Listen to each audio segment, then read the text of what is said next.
Dumi-dumi, mabay namin. Praise be to God. I'm happy. Praise be to God. Worrying is an insult to God. This came from a very old topic that I read, actually magazine siya, that ang tunay na topic nito is worrying as an insult to God. Kasi yung magazine, hindi siya pagkatulad lang natin. Pangkalahatan siyang magazine. I read this very long ago. No? Binata pa ako, nabasa ko na ito sa isang magazine.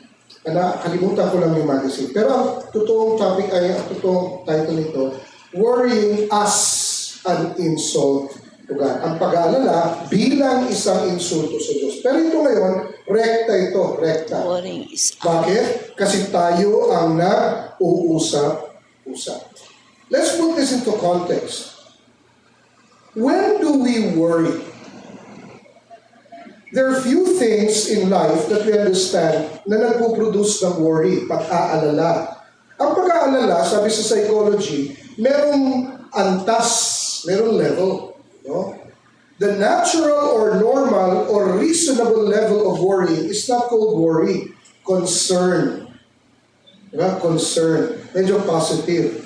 Kasi pag dumating na sa salitang worry, it carries a negative connotation na malapit na siya sa fear. Actually, in psychology, when they study the word worry, may halo na siyang takot. Pero sandali, kailan tayo pong dumarating sa worry? Ang isang napakalinaw, either from scriptures or from tradition or experience, kapag hindi natin ginawa yung dapat gawin, nag-worry ka na. When our responsibilities are not done well, if you missed, whether sinasadya o hindi mo nagawa yung inutos sa'yo. Hindi mo nagawa yung pagtitiwalang ibinigay sa'yo, hindi mo nagampanan at naingatan. Nasira, you start to worry. Hindi pa yun insulto sa Diyos, ha? Pero aralin lang natin. Kasi sabi ng iba, worry is not really bad. Totoo yun. Pero maaralin natin ngayon, when is worrying an insult to God? So ang pinakamababaw niya, ang pinaka-normal o regular, ay yung kasi sa Tagalog, pag-aalala lang no? Pag-iisip. Pero dito kasi, merong isang word sa English that they use concern. I'm concerned. So pag may concern ka, normally, anong concern mo? Meron kang iniisip. Kahit pa paano, bumabagabag sa'yo ng konti. Kung ikaw ay nanay o tatay, meron kang mga anak, natanggal ka sa trabaho, at may bagyong ganito, syempre meron kang konting concern. I am concerned. So this is regular. This is not an insult to God because this is normal. This is a normal emotion na dapat maranasan at dadaanan natin. No? Pangalawa, yun na nga, yung kapag hindi mo nagampanan yung dapat mong gampanin. Simpleng umalis na kayo. Shucks, nalock ko ba yung pinto? Diba? Hindi ka na ngayon mapakali. Tawagan mo. Shucks! Pati cellphone, naiiwan ko. Ako pag naiiwan ko yung cellphone ko, masaya ako kasi mapayapa. No? Mapayapa. Walang tatawag sa'yo, wala kang tatawagan. Pwede ka naman makitext sa iba. Tapos pag hindi mo nagampanan, pag hindi mo nagawa, yung ating gampanin, whether nakalimutan mo, whether hindi mo sinasadya, lalo na kapag sinasadya. Kasi sinabi na ni Mama na huwag mong gagalawin eh. Iginalaw mo. Ayan na. Kaya di ba ng mga bata, patay. Yung patay, bakit patay? Patay ka. Di ba? Patay. Kasi nababawasan ka ng buhay. Aalala ka na, parang wala pa sila. Tapos nung dumating na, ayan na, dumating na yung kotse. Patay. These are worries that are still in the scope of normal. But wait, when does this happen? It is good to understand. Kaya minsan ang nakakapawi ng worry natin? Punishment. Penalty. Kaya sige, di ba? Bayad ka na lang ng penalty. Normally, pag nakabayad ka na ng penalty, quits. Alright. Peace ka na ulit. But there is a worry that insults God. Alam ko, kahit paano napasadahan natin ito dati. Dasal ka ng dasal. Tapos pagkatapos mo magdasal, nag-aalala ka pa rin. Worrying that insults God is actually a problem of faith. Diba? Pag hindi mo masyadong kilala ang Diyos, hindi mo masyadong kilala ang tao, lagi kang may agam-agam. That's why there goes the word reservation. Ibig sabihin, pag may reservation ka, hindi 100%. Hindi 100%. Kaya di ba minsan, desperate situations, in desperate situations, worrying pushes us for options. Magkakaroon tayo ng option. Ilan sa atin, nung nagkasakit, matindi, walang pera, nagdadasal ka naman. Pero parang hindi ka makaantay at hindi gumagaling. May nakapagulong sa iyo kapitbahay. Puntahan mo si Mang Kepweng. o Mang Kepweng. Oo. Subukan mo si Mang Kepweng kasi yung nanay ko gumaling, kapatid ko gumaling. Hindi mo tinanong kung nasaan na yung nanay at kapatid. Ang alam mo lang, gumaling. Ikaw, sa sobrang gipit ng sitwasyon mo, ang gusto mo lang, gumaling. Pumatol ka na yun. Pumunta ka na. Mamaya, hindi mo namamalayan, spokesperson ka na rin ni Mang Kepweng. O pero sandali, bigla kang nag-prayer meeting, bigla kang nag-attend ng Jacob's Well, tapos biglang merong mako-confront ka ngayon. So sometimes it gives us confusion. It gives us doubt. Amen? Ang salita ng Diyos, doon po nagsisimula yung worry. Kapag yung salita ng Diyos, hindi masyadong malinaw sa atin. Kapag yung pagkakakilala natin sa Diyos, hindi masyadong malinaw. Kaya nga, di ba sabi dito sa Ebanghelyo, napakahina naman ng faith ninyo. And do not worry, do not forget that when we talk about faith, it starts with knowing. You cannot have faith with somebody na hindi mo kilala. You normally put your faith on somebody whom you know. And as you know them deeper and deeper, patas ng patas din ang iyong taya sa iyong pananampalataya. Kaya sa una, tataya ko, 50 lang. Mukhang mahina Nung lumaban, nanalo, 500. Diba? Yung taya mo, palaki ng palaki. Kasi, nalam na eh. Natikman mo na eh. Pananampalataya. That is where it came from. Tatayaan ko.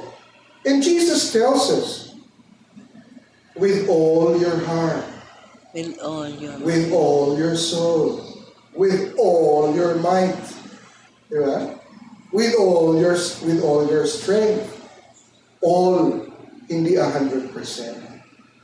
Brothers and sisters, it is good to understand when worrying is already an insult to God. Sa atin, mga friends, sa ating mga naglilingkod, susubukin pa rin tayo. Kaya nga minsan sa puntong ito ng atin, lalo na kayo sa Jacob's Well, we're all being prepared to become leaders. The usual tests we have are tests of faith.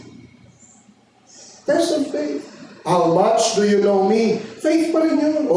Believe ka ba sa akin? Kasi yung iba, believe ko no. Pero pag medyo alanganin na, hindi na masyado. Believe din ako sa'yo, pero believe din ako kay ano.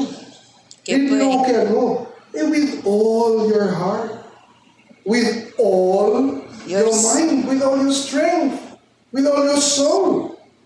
There must be a wisdom. Merong magandang karunungan kung bakit. Pero syempre, hindi po ito madali. Sabi nga ng marami, tao lang tayo. Kaya, ngayong gabi, I think the beautiful lesson here is when you start thinking about things, size yourselves up, i-evaluate natin, magpag-worry kung ito ay pag-insulto sa Diyos. Katulad niyan, sinasabihan tayo na magdasal. Pero may punto sa buhay, hindi ko alam kung umabot na kayo. Pag pinagdasal mo na ng 1 o 2 beses, tama na, lucky Lord na yan. Kaya nga, di ba, I told you once, sometimes in a family affair, in a family problem, or sa community problem, somebody has to declare. Ako, I always declare it. Hindi man always, pero pag may problema kami sa family or sa community, ako mag-declare. As the formator, ako mag-declare. From now on, nobody talks about this anymore. But everybody prays. Kasi nasa kamay na ng Diyos ito. Huwag nyo na pag-usapan kasi minsan pag pinag-uusapan, mas lalong dumadami ang mga nag-worry at natutuwa si Satanas pag pinag-uusapan. Kasi pag pinag-uusapan, minsan mas lalong bumibigat. Walang nagiging malinaw na solusyon. Pag dineclare mo na nasa kamay na ng Diyos yan, gawin mo na lang ang dapat mong gawin. Kaya tingnan mo yung Matthew chapter 6, no? It ends up with 33. Instead, seek first the kingdom of God and His righteousness, and all these things that you worry about will be given unto you. Tapos bigla, sapat na ang problema ng ngayon. May sariling problema ang bukas. Ito yung minsan na nakaka-insulto. Kasi hindi mo ba kilala kung sino ang may hawak ng bukas? Kaya tama yung nagdadasal tayo. Pero pag nagdadasal ka, huwag kang worry ng worry kasi dasal ka ng dasal. Hindi ka ba bilib sa dinadasalan mo? Amen? Amen. Remember that example I gave you some few months ago? Ganda ng dasal kasi syempre nasa community, Lord, mag-picnic kami subong. Ilonggo to, Ilonggo. Mag-picnic kami subong. Lord, please, no? Please give us good weather. Kaya mag-picnic kami sa open field. No? Tapos ang picnic namin, reunion. Bakit na reunion? Pero tapos magalit kami, Lord. We will let our family know you, Lord. We will proclaim you. Kaya di mo, Lord, paulan noon. Wag-ulan. Oh, ganda. Yung mga anak niya, yes, Lord, amen. And we claim it, Lord, higit magulan. Amen. Pati katulong, amen. Beautiful prayer. Ang masakit dito, nung paalis na, dahil dala payo. Baka Kasi umulan. bago sumakay, ay shocks, makulimlim. Dahil, ang payong, ang dako, yung payong na, dako, malaki. Yung dahil, payong. Nagulumihan ang sinday. Bakit mo? Ganda ng prayer. Amen. Tapos kin-claim mo na. Ilonggo ka. Kin-claim mo na gani na hindi magulan. These are sometimes these are the worries that sometimes there are other names for worries. We actually use that in the liturgy. Deliver us, Lord, from every evil. Grant us peace in our days. After the Our Father, then there is a part there, save us, Lord God, from useless anxieties. Ang daming iniisip na hindi mo naman kailangan isipin. Naalala niyo yung sample natin, problema ng kapitbahay, ikaw ang nakaganon. Tumali. Problema ng kapitbahay. Marami. Itong minsan yung weather. If it's out of your hands, it's not your problem. It is God's problem. Kaya lang, syempre, it needs practice. Amen? Ano ang nakakatulong sa atin dito para hindi natin mainsulto ang Diyos? Regular na pagninilay. Regular na pananahimik at pag-iisip, ano ba itong inaalala ko? Valid pa ba ito? Itong nagigistorbo sa akin na umaabot na ako sa punto na hindi ako makatulog. Unang-una, pag oras ng pagtulog at hindi ka makatulog, hindi gusto ng Diyos yun. Kasi medyo wala na sa ayos. It's no longer in order. Amen?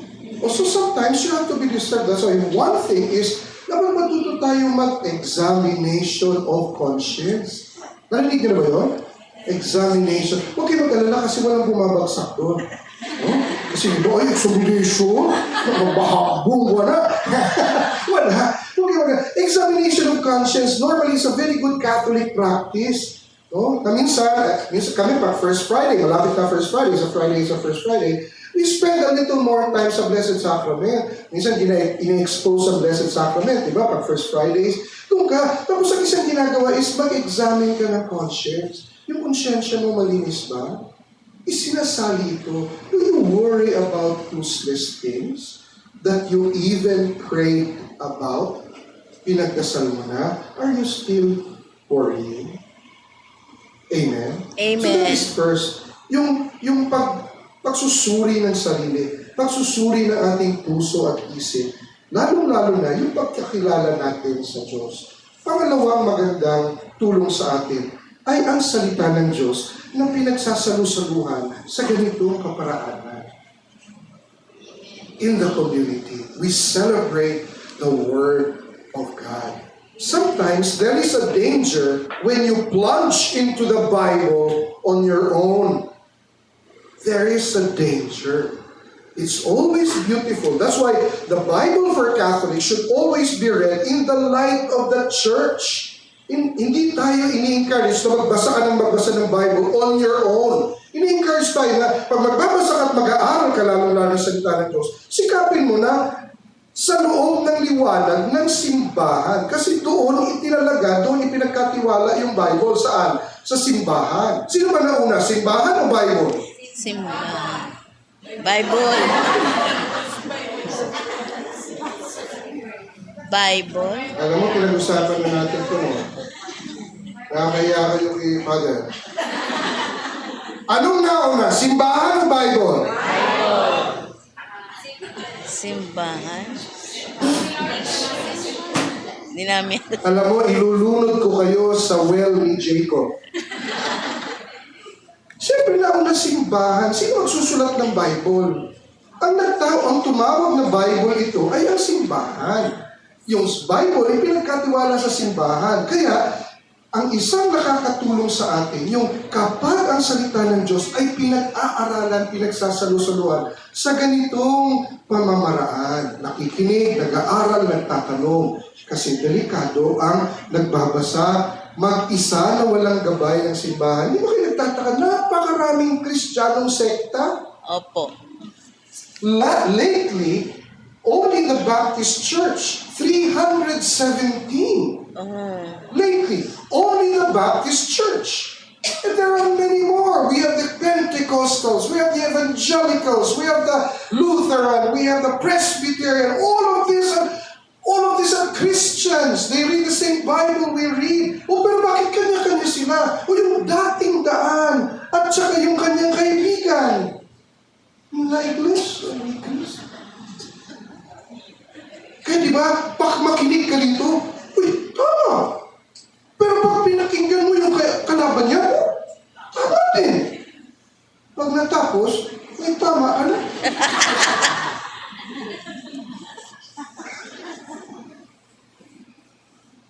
The second thing to remove and avoid worrying and insulting God in this manner is, of course, celebrating the Word of God for our consumption. Amen. Hindi pag-aaral na para dito lang, kundi para dito. Kasi ang salita ng Diyos, hindi naman talaga ginawa yan para dito lang, kundi para din sa ating pamumuhay. Pangatlo po, no? Always seek advice. Remember in the GSS, I don't know if you have GSS, no? Meron isang topic doon, guidance. That's why we have spiritual directors. Minsan papagabay tayo. Bukod sa Biblia, bukod sa katuruan ng simbahan, minsan humingi ka ng gabay, brother, naguguluhan ako. That's why we have brothers, we have elders, we have sisters, we have ates and kuyas in the community. Sister, can I treat you for coffee? I just have some few things I have in mind. Kung saan po ako galing, yun ang pinagalingan ko ngayon. No? I had to help the family of my daughter, yung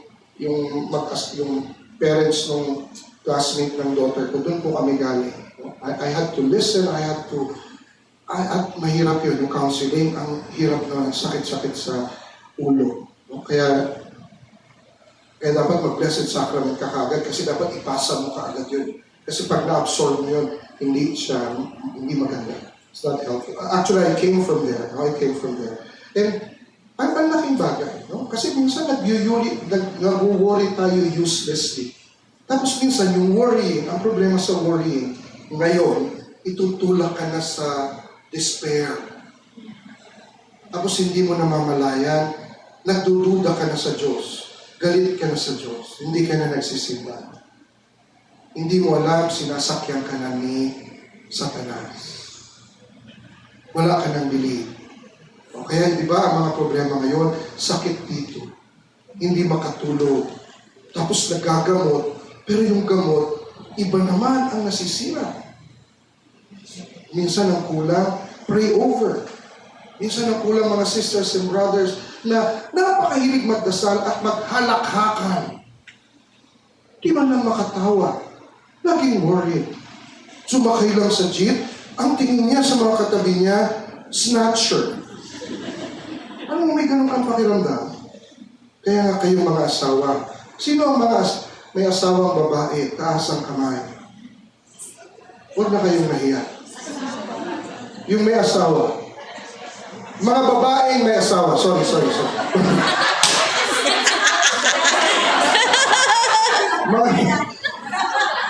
Kaya mga nanonood, kasali kayo dyan.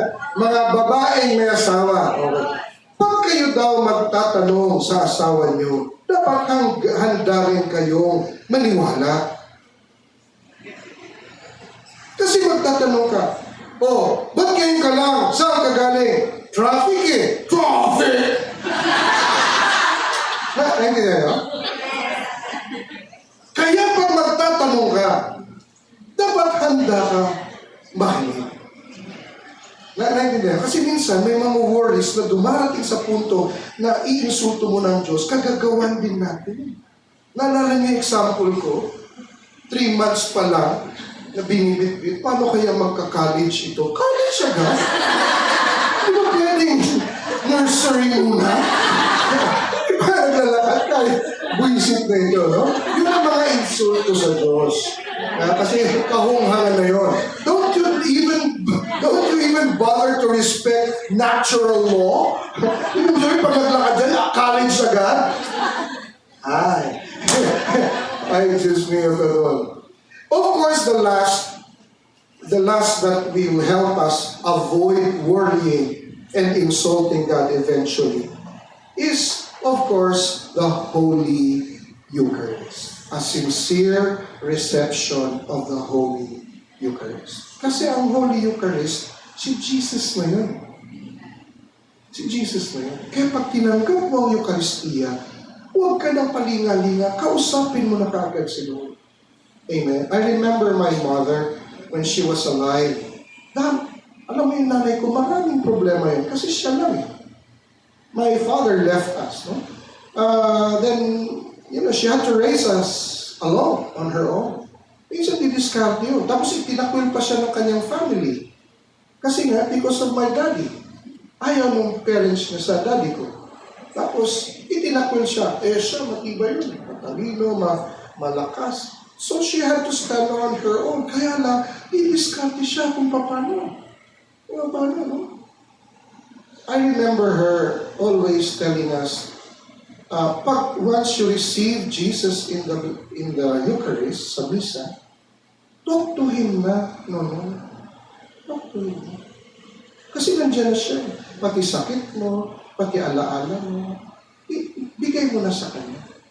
Kaya dapat lagi, naalala ko, that's why we have to be happy after Mass. You see, people are very happy after Mass because they receive Jesus. And all their problems are no longer with them. They're not carrying it anymore. It's already Jesus carrying it. Amen. And it made sense. It made sense. Kasi sabi ni Jesus sa Matthew chapter 11, di ba? Verse 28, "Come to me, all of you who are heavily laden, I'll give you and are rest. burdened so much, and I will give you rest. But because my yoke is easy and my burden is light." Ano yung sabihin nun? Meron ka pa rin yoke, meron ka pa rin burden. But if it is the burden of Jesus you'll carry, it's lighter. Why? Because He carries yours. Amen. Pero hindi pwede mo, wala ka nang gawin. Hindi. Hindi pwede wala ka nang gawin. May gagawin ka pa rin. Pero hindi ka na nag-aalala. Magtrabaho ka pa rin. Puntahan mo pa rin. Maghanap buhay ka pa rin. Ha? Pero wala nang pag-aalala. Kasi yung ibang parte nito, nasa kanya na. Hindi ko alam kung paano niya gagawin. Pero alam ko, gagawin niya yun. Pero ako, tuloy-tuloy akong gagawa. At ang gabay doon goes to Matthew chapter 6. First, put Him first and His righteousness. Pag sumikapan natin, unahin siya sa lahat ng bagay at gawin ang kanyang kalooban. That's about it. So kaya tayo sa Jacob's Well, tayo kung nasa Divine Mercy, sa friends, no? We are friends of Jesus. We are friends of the Divine Mercy. Ayun ang laking bagay ng if you are a friend, no? Kamag-anak nga, minsan, sablay pa eh. Kamag-anak pa yun, pero yun yung mga kamag-anak namin, hindi namin pinapansin. Pero pag friends, ang laking bagay ng friendship. Next time siguro we'll talk about that. I have a beautiful topic on friendship. That is why there is a reason why before Jesus died, diba, one of His last few testaments, last will and testament is, I no longer call you slaves, I call you my friends. There is a very beautiful reason on that. No? Amen? Amen. So brothers and sisters, hindi po masamang worry. Pero normally, hindi natin ginagamit yung salitang worry. Ang ginagamit natin is, we are concerned. I'm thinking of something. Kaya nga may narinig ako sa mga kapwa ko speakers dati. Ang problema daw, huwag nyo tatawagin na problema. Project. Hindi ko alam kung sinong speaker na rin gano'n. Bata-bata pa ako nila. Kasi pag may project, di ba, meron kayong dapat gawin para malutas ang project. Ang maganda ron, sino ka project mo? Si Lord. Lord, may project tayo. Yung anak ko, mukhang nagugulakbol. Project nyo ni Lord. So it's a positive thing. Amen? It becomes positive because it will make you work. If you have a project, you have to continue working. And normally, if you have a project, kadalasan you work with other people to solve and come up with a project, to finish the project. Amen? Amen. It's sensible. So you don't worry. Maybe the project is stalled for a while. Medyo yung project medyo na-stop muna kasi nagbagyo. Pwede naman ganun eh. Pero kaya mo na. Antayin natin. Siguro baka bumabagyo rin.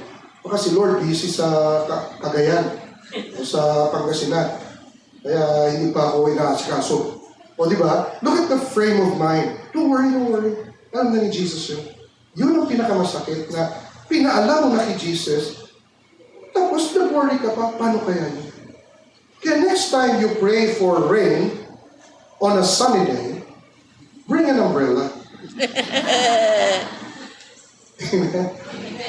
Next time you pray for rain, Lord, sobrang init na rain. Tapos tumatawag ang nagisay nga kailihan ko. Awal tita ng May. Nagisay nga. Yung mga tilalim namin, Lord, natutuyo na. Lord, paulanin mo naman. Pag lumabas ka, dapat may payong ka.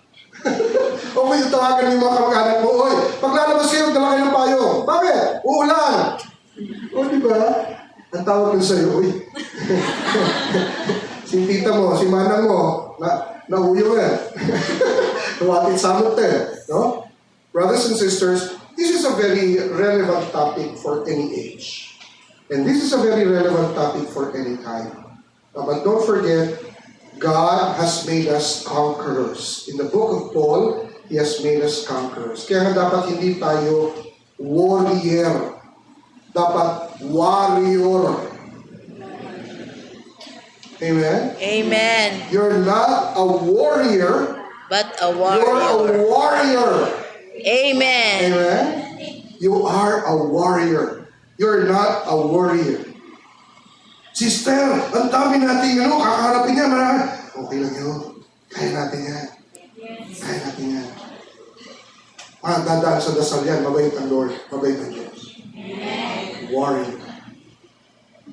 Sister, ganito, ganun ba? Patayin mo na ako. Warrior.